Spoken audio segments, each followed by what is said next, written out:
বিপ্লবের দাবিদার সবাই হতে পারে, কিন্তু বিপ্লবের প্রেক্ষাপট সবাই তৈরি করতে পারে না।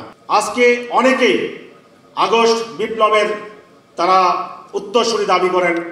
জুলাইয়ের উত্তাল আন্দোলনের সময় তারা কোথায় ছিলেন, তাদের কি ভূমিকা ছিল এ দেশবাসী ভালো করে জানে। কেউ দাবি করলেই কেউ মালিক হয়ে যায় না। বিপ্লবের দাবিদার সবাই হতে পারে, কিন্তু বিপ্লবের প্রেক্ষাপট সবাই তৈরি করতে পারে না। আমি শুধু সংক্ষেপে এতটুকুই কথা বলতে চাই। আজকে ইসলামী যুব আন্দোলন বাংলাদেশ পথ চলার এই 8 বছরে সাংগঠনিক পরিধি যতটুকু বিস্তৃত করতে সক্ষম হয়েছে তার সম্পূর্ণ কৃতিত্ব আপনাদের।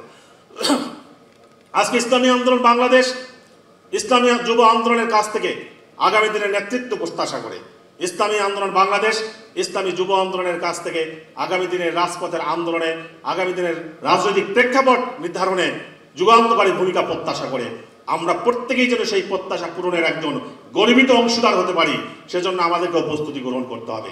আগামী নির্বাচন আমাদের জন্য এক বড় চ্যালেঞ্জ।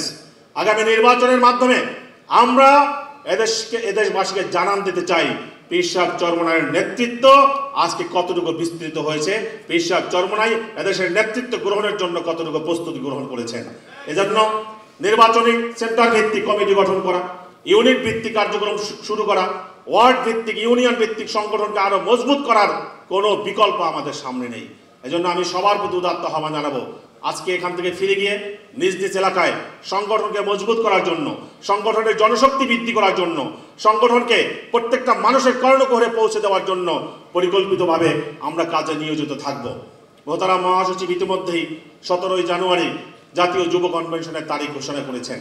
মোহতারাম সেক্রেটারি জেনারেল আপনাদেরকে বলেছেন আগামী যুব কনভেনশনে আমাদের টার্গেট হলো বাংলাদেশের প্রত্যেকটা ইউনিয়ন থেকে একটা বাস ভর্তি করে যুবক ভাইদেরকে ঢাকায় নিয়ে আসতে হবে ইনশাআল্লাহ।